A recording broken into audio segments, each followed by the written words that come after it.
ॐ वसुदेवसुतं देवं कंसचाणूरमर्दनं देवकी परमानन्दं कृष्णं वन्दे जगद्गुरुं। सबको जन्माष्टमी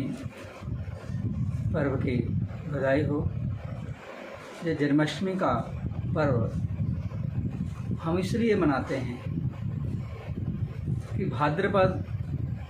कृष्ण पक्ष की अष्टमी बुधवार के दिन मध्य रात्रि के समय भगवान श्री कृष्ण ने जब द्वापर युग का अंत था उस समय अनेक दैत्य कंस, चाणूर, दंतवक्त्र, शिशुपाल इत्यादि जो मनुष्यों के रूप में दैत्य उत्पन्न हुए थे, उन सब का विनाश करने के लिए भगवान ने इस दिन अवतार लिया था। इसलिए भगवान श्री कृष्ण का वे प्राकट्य दिवस जन्माष्टमी जिसे हम कहते हैं, वो सब हम मनाते हैं। जिस दिन ये अष्टमी का दिन हो, भाद्रपद कृष्ण पक्ष की अष्टमी, क्योंकि मध्य रात्रि के समय रोहिणी नक्षत्र भी था। जब ये रोहिणी नक्षत्र भी आ जाए मध्य रात्रि के समय और अष्टमी भी हो, तो यदि बुधवार या सोमवार यदि आ जाए साथ में, तो ये जयंती योग होता है, बहुत उत्तम योग होता है, तो उसका बहुत अधिक पुण्य बताया गया है। तो ये जन्माष्टमी का पर्व, उस दिन व्यक्ति भगवान श्री कृष्ण की उपासना करे, व्रत उपवास करके, दिन में फलाहार ले करके और रात्रि के समय जन्मोत्सव मना करके, जब उत्सव की समाप्ति हो या दूसरे दिन सुबह, फिर उस व्रत की पालना करनी चाहिए। जन्माष्टमी के दिन जब मध्य रात्रि को चंद्रोदय होता है, चंद्रोदय के बाद भगवान का प्राकट्य समय बताया गया है, तो उस समय भगवान का जन्म उत्सव जब हम मनाते हैं, तो उनको जन्म करवाने के लिए अनेक प्रकार की विधि हैं। चाहे हम उस समय शालिग्राम जो हैं उनको उसी प्रकार से, जैसे एक खीरा, उसमें थोड़ा सा चीरा लगा करके उसके बीच में शालिग्राम को पहले रख दिया जाता है 15-20 मिनट पहले, और फिर उस समय जब वो प्राकट्य का समय आता है, उस समय उस खीरे में से उनको बाहर निकाला जाता है। तो ये माना जाता है कि भगवान शालिग्राम के रूप में वे श्री कृष्ण इस समय प्रकट हुए हैं, उनका जन्म हुआ है। फिर उनको शालिग्राम को और भगवान जो लड्डू गोपाल हैं उनको एक थाली में रख करके, और उसके बाद उसी प्रकार से षोडशोपचार पूजन, उनको पाद्य, अर्घ्य, आचमन, स्नान, पंचामृत स्नान, ये सब करवा करके फिर उनको वस्त्राभूषण इत्यादि से सजा करके फिर झूले में रखा जाता है, और इस प्रकार से ये पूजा संपन्न की जाती है। तो ये अवश्य अपने जैसे उस समय हमारी व्यवस्था हो उसके अनुसार जो है भगवान का प्राकट्य करके उत्सव मनाना चाहिए। कई लोग उस समय बम पटाखे इत्यादि उनको फोड़ करके वे उस समय अपना उल्लास प्रकट करते हैं। तो इस प्रकार से भगवान के उस समय जयकारे घोष करके उस समय प्राकट्य खुशी मनानी चाहिए, प्रसन्नता प्रकट करनी चाहिए। इस प्रकार से भगवान का जितना जो उत्सव मनाया जाए, उससे भगवान की प्रीति हमें प्राप्त होती है, उनकी कृपा प्राप्त होती है। तो इस प्रकार से हम ये सब जो शारीरिक क्रियाएं हैं और मानसिक क्रियाएं, भक्ति, ज्ञान और कर्म, इनके माध्यम से जो है हम भगवान के समीप उपवास अर्थात उनके समीप वास हमारा होता है, और इस प्रकार से फिर हमारी जो आत्मा जो परमात्मा से बिछड़ी हुई है वो उसी अंशी के पास पहुंच जाती है। तो उसी को मुक्ति कहा गया है, क्योंकि फिर भवबंधन समाप्त हो जाता है, और ये भवबंधन को काटने के लिए ही ये सब उत्सव, पर्व, व्रत, नियम इत्यादि बनाए गए हैं। ताकि ये आत्मा का जो भटकाव है, 84 लाख योनियों में भटकावा है, बार बार जन्म मरण के चक्कर में जो जीवात्मा पड़ा हुआ है विषय वासना के कारण, तो उससे हट करके वो परमात्मा के साथ जुड़ जाए, तो इसका आवागमन का चक्कर छूट जाए। इसलिए ये सभी जो भी हमारे जो पर्व आते हैं, जन्माष्टमी, रामनवमी इत्यादि, इन सबको हमें अच्छी प्रकार से उल्लासपूर्वक मनाना चाहिए। इसी से हमारा जो जीवन का जो उद्देश्य है उसकी पूर्ति होगी, हम अपने लक्ष्य की प्राप्ति कर सकेंगे। इस दिन, जन्माष्टमी के दिन, भगवान का जो लड्डू गोपाल का स्वरूप होता है उसका हमें पूजन करना चाहिए, उनका श्रृंगार करना चाहिए। श्रृंगार करने की विधि ये है कि उत्तम हम उनके लिए उनको वस्त्र पहनाएं और षोडशोपचार से उनका पूजन करें। जैसे उनको पाद्य, अर्घ्य, आचमन के लिए जल, स्नान के लिए जल चढ़ाएं, फिर उनको पंचामृत से दूध, दही, घी, शहद, शक्कर से स्नान करवा करके, शुद्ध गंगा जल से स्नान करवा करके, आचमन करवा करके फिर सुंदर वस्त्र पहनाएं और ऐसे उनका श्रृंगार करके उनके गले में माला इत्यादि, पुष्पमाला, फूल इत्यादि चढ़ा करके, इत्र चढ़ा करके, फिर उनको धूप दीप दे करके, नैवेद्य चढ़ा करके, फिर फल, पान और दक्षिणा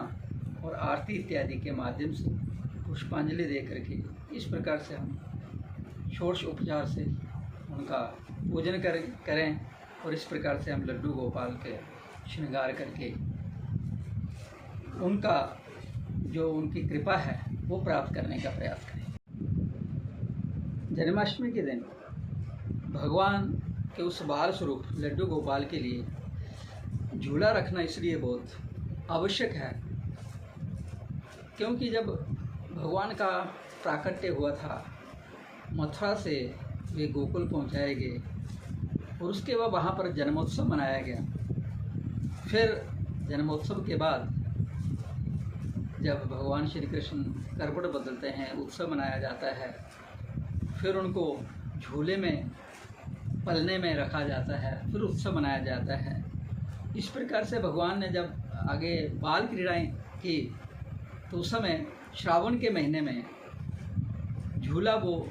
झूले वृंदावन में, इसलिए ये दोलोत्सव मनाया जाता है। तो जो अभी हम जन्माष्टमी के दिन जिस दिन भगवान का प्राकट्य हुआ, तो जब भगवान का प्राकट्य हो जाता है मध्य रात्रि के समय, उसके बाद फिर वो लड्डू गोपाल को झूले में रख करके, उनको वो पल्ले में रख करके झूठा दिया जाता है और उससे भगवान की जो दोलोत्सव की जो पूजा जो है वो संपन्न की जाती है। इससे भगवान प्रसन्न होंगे। जैसे कि छोटा बच्चा जब रो रहा हो तो उसको झूले में रख करके जब झूठा दिया जाता है तो वो चुप हो जाता है, उसको प्रसन्नता प्राप्त होती है। उसी प्रकार से भगवान लड्डू गोपाल जो हैं वो प्रसन्न होते हैं झूले में झूल करके, इसलिए ये झूला उनको झुलाना उस दिन के लिए बहुत उसका महत्व बताया गया है। इस दिन जन्माष्टमी के व्रत को रख करके जो लड्डू गोपाल का हम पूजन करते हैं, भगवान का ये जो बाल स्वरूप है उसको हम सुबह से लेकर के रात्रि शयन पर्यंत उनकी दिनचर्या हम उसी प्रकार से रखें कि जैसे सुबह नाश्ते के वक्त प्रातःकाल के लिए उनको हम कुछ भोग लगाएं, स्वल्प भोग जिसमें कुछ दूध हो, मिश्री हो। दोपहर के समय फिर हम उनके लिए कुछ फलाहार वो इत्यादि उनको खिलाएं और इसी प्रकार से अनेक पकवान, मिठाई इत्यादि बना करके, मेवे इत्यादि उनके माध्यम से जो है हम दिन के अंतिम भाग में रात्रि के समय हम उनको भोग लगाएं। इस प्रकार से जैसे वास्तव में हमारा ये जो जीवन है, इस जीवन में सुबह से लेकर के रात्रि पर्यंत हमारी जिस प्रकार से दिनचर्या होती है, उसी प्रकार से हम वे सब आत्मा को हम भगवान के ऊपर आरोपित करके कि उस लड्डू गोपाल की जो भगवान की जो मूर्ति है बाल स्वरूप में है, तो जैसे जैसे हमको आवश्यकता पड़ती है उसी प्रकार से हम उनको भी भोग लगाएं, उनको भी विश्राम के लिए समय दें, रात्रि के लिए जो है उनको शयन के लिए उनके हम वो शयन आरती करके उनको सुला दें। इस प्रकार से उनके इस दिनचर्या के अनुसार हम उनका विधि पूर्वक हम उनका पूजन करें, तो इससे जो है भगवत कृपा हमें जल्दी प्राप्त होती है। जो सामान्य साधारण रूप में जो भगवान श्री कृष्ण के इस दिन जन्माष्टमी के दिन व्रत रख करके उनका पूजन करना चाहते हैं, यदि उनके पास लड्डू गोपाल ना भी हों तो अपने पास के भगवान के मंदिर में जा कर के, राधा कृष्ण जी के मंदिर में जा कर के वहाँ झूले में लड्डू गोपाल होंगे, उन्हीं को वहाँ झूला झुला करके उनको नमस्कार करके, और जो भी पत्रम पुष्पम फलम तोयम, जो कुछ भी आप ले करके वहाँ पूजा की सामग्री वहाँ गए हों तो वे उनको अर्पित करें। तो देखिए, इसमें भगवान की पूजा के लिए जो विधि बनाई गई है, उपचार बनाए गए हैं, चाहे वो 5 उपचार हों, 10 उपचार हों या 16 उपचार हों, उनका इतना अधिक महत्व नहीं है जितना अधिक महत्व है भाव का। हमारी भावना यदि उत्तम होगी तो वो यदि उपचार कम भी हों तो हमारी भावना से जो है हमें उसका उत्तम फल प्राप्त होगा। लेकिन हम बहुत उपचार इकट्ठा कर लें और उनसे भगवान को उनकी पूजा करें, लेकिन भाव हमारा, मन हमारा वहाँ पर साथ में नहीं हो, तो केवल दिखाने के लिए यदि करें, मन से यदि हम वो पूजा नहीं करते हैं, हमारा ध्यान भटका हुआ है, जल्दी जल्दी कर रहे हैं, तो उसका कोई औचित्य नहीं रह जाता। इसलिए भाव की प्रधानता है, तो भाव से हम जो भी भगवान की जो पूजा करें तो उसमें भाव हमारा उत्तम होना चाहिए, तो भाव से ही जो है भगवान प्रसन्न होते हैं। भगवान श्री कृष्ण को हम तो अनेक प्रकार की 56 प्रकार के भोग उनके सामने रख करके उनको भोग लगा सकते हैं, लेकिन इस दिन विशेष करके जब जन्माष्टमी का पर्व मनाते हैं तो भगवान ने, आपने देखा होगा, बाल लीलाएँ आपने श्रवण की। गोकुल में भगवान अनेक गोपियों के घर में जा कर के वहाँ से उनके घर से माखन मिश्री चुरा करके वो खाते थे, स्वयं भी अपने साथियों को भी भोग लगवाते थे। तो इसलिए भगवान को जो ये माखन और मिश्री बहुत अधिक उनको रुचिकर थी, इसलिए भगवान को माखन मिश्री का भोग इस दिन अवश्य लगाना चाहिए। जब उनका प्राकट्य हो तो उस समय माखन मिश्री का उन्हें भोग लगाया जाए, पंजीरी का भोग लगाया जाए। तो इस प्रकार से वे वास्तव में जो भगवान ने माखन गोपियों के घर से चुराया, उसका पीछे का तात्पर्य क्या है, भगवान को वो अधिक क्यों प्रिय है कि जिस भी भक्त का, गोपियाँ जो हैं वो भक्ति की पराकाष्ठा है, जिस भी भगत का जो मन जो है वो माखन के समान कोमल हो जाए, नवनीत के समान मधुर हो जाए, तो भगवान उस मन को चुरा लेते हैं, मन को अपनी ओर खींच लेते हैं। तो ऐसा मन जो निष्कपट हो, निश्चल हो, बिल्कुल सरल हो, काम क्रोध मोह लोभ अहंकार इत्यादि से जो परे हो, तो ऐसा मन ही जो वो माखन के समान है। तो भगवान उस मन रूपी माखन को चुरा करके अपने निकट ले जाते हैं, अर्थात उस जीवात्मा का उद्धार कर देते हैं। इसलिए भगवान को जो है माखन मिश्री का भोग उस दिन अवश्य लगाना। हम सनातनियों के लिए ये श्री कृष्ण जन्माष्टमी का पर्व इसलिए बहुत अधिक महत्वपूर्ण है क्योंकि भगवान श्री कृष्ण ने गीता के माध्यम से जो उपदेश अर्जुन को, जो कि मोह ग्रसित था, अपने शत्रु पक्ष की ओर अपने संबंधी को देख करके मोह में अर्जुन पड़ गया कि मैं इनको कैसे मारूं। जिन गुरुओं की से मैंने शिक्षा ली, जिन अपने पितामह की गोद में बैठ कर के मैं पला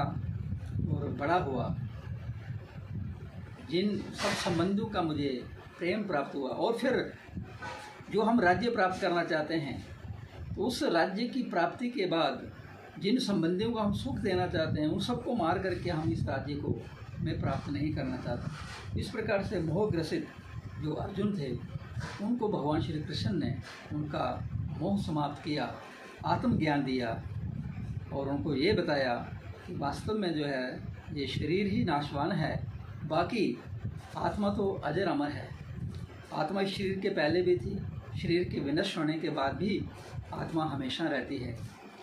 इसलिए हम जो सनातनी हैं, ये धर्म ही हमारा सनातन है, जिसका ना आदि है ना अंत है, अर्थात आत्मा की तरह जो निरंतर रहने वाला है, वह जो हमारा सनातन धर्म है। तो इस प्रकार से वह शाश्वत ज्ञान भगवान श्री कृष्ण ने दिया। इसलिए ये जन्माष्टमी का पर्व मना करके हम सनातनी उस सनातन धर्म को, इस दिन भगवान श्री कृष्ण ने गीता में क्या कहा, उसका प्रचार प्रसार करके उसको अपने जीवन में उतारने का प्रयास करते हैं। क्योंकि जो गीता में भगवान श्री कृष्ण ने कहा है, उसको यदि हम जीवन में उतार लें, तो हम चाहे कर्म योग के माध्यम से, चाहे ज्ञान योग के माध्यम से और चाहे भक्ति योग के माध्यम से, जिस भी हम मार्ग को अपनाएं, उसी के माध्यम से हम भगवत प्राप्ति कर सकते हैं, अपनी आत्मा का कल्याण कर सकते हैं। इसलिए हम सनातन के लिए, यद्यपि ये मानव मात्र के लिए वो ज्ञान है, संसार के हर प्राणी के लिए वो ज्ञान है, लेकिन हम सनातनी उस ज्ञान को, इस सनातन धर्म की परंपरा को आगे बढ़ाने के लिए, दुनिया को ये ज्ञान देने के लिए हम इस पर्व को अवश्य मनाएं। जन्माष्टमी के दिन जब मध्य रात्रि को चंद्रोदय होता है, चंद्रोदय के बाद भगवान का प्राकट्य समय बताया गया है। तो उस समय भगवान का जन्म उत्सव जब हम मनाते हैं, तो उनको जन्म करवाने के लिए अनेक प्रकार की विधि हैं। चाहे हम उस समय शालिग्राम जो हैं उनको उसी प्रकार से, जैसे एक खीरा, उसमें थोड़ा सा चीरा लगा करके उसके बीच में शालिग्राम को पहले रख दिया जाता है 15-20 मिनट पहले, और फिर उस समय जब वो प्राकट्य का समय आता है, उस समय उस खीरे में से उनको बाहर निकाला जाता है। तो ये माना जाता है कि भगवान शालिग्राम के रूप में वे श्री कृष्ण इस समय प्रकट हुए हैं, उनका जन्म हुआ है। फिर उनको, शालिग्राम को और भगवान जो लड्डू गोपाल हैं, उनको एक थाली में रख करके, और उसके बाद उसी प्रकार से षोडशोपचार पूजन, उनको पाद्य अर्घ्य आचमन, स्नान, पंचामृत स्नान, ये सब करवा करके फिर उनको वस्त्राभूषण इत्यादि से सजा करके फिर झूले में रखा जाता है, और इस प्रकार से ये पूजा संपन्न की जाती है। तो ये अवश्य अपने जैसे उस समय हमारी व्यवस्था हो, उसके अनुसार जो है भगवान का प्राकट्य करके उत्सव मनाना चाहिए। कई लोग उस समय बम पटाखे इत्यादि उनको फोड़ करके वे उस समय अपना उल्लास प्रकट करते हैं। तो इस प्रकार से भगवान के उस समय जयकारे घोष करके उस समय प्राकट्य खुशी मनानी चाहिए, प्रसन्नता प्रकट करनी चाहिए। इस प्रकार से भगवान का जितना जो उत्सव मनाया जाए, उससे भगवान की प्रीति हमें प्राप्त होती है, उनकी कृपा प्राप्त होती है। तो इस प्रकार से हम ये सब जो शारीरिक क्रियाएं हैं और मानसिक क्रियाएं, भक्ति, ज्ञान और कर्म, इनके माध्यम से जो है हम भगवान के समीप उपवास, अर्थात उनके समीप वास हमारा होता है। और इस प्रकार से फिर हमारी जो आत्मा जो परमात्मा से बिछड़ी हुई है, वो उसी अंशी के पास पहुंच जाती है। तो उसी को मुक्ति कहा गया है, क्योंकि फिर भवबंधन समाप्त हो जाता है। और ये भवबंधन को काटने के लिए ही ये सब उत्सव पर्व व्रत नियम इत्यादि बनाए गए हैं कि ताकि ये आत्मा का जो भटकाव है, 84 लाख योनियों में भटकाव है, बार बार जन्म मरण के चक्कर में जो जीवात्मा पड़ा हुआ है विषय वासना के कारण, तो उससे हट करके वो परमात्मा के साथ जुड़ जाए, तो इसका आवागमन का चक्कर छूट जाए। इसलिए ये सभी जो भी हमारे जो पर्व आते हैं, जन्माष्टमी, रामनवमी इत्यादि, इन सबको हमें अच्छी प्रकार से उल्लासपूर्वक मनाना चाहिए। इसी से हमारा जो जीवन का जो उद्देश्य है उसकी पूर्ति होगी, हम अपने लक्ष्य की प्राप्ति कर सकेंगे। अंत में भगवान श्री कृष्ण का ध्यान करते हुए ओम वंशी विभूषित करा नवनीर दावा पीताम्बराधर्ण बिंब फलाधरोष्टात् पूर्णेन्दु सुंदर मुखा दरविंद नेत्रा कृष्णात् परं किमपि तत्त्वमहं न जाने।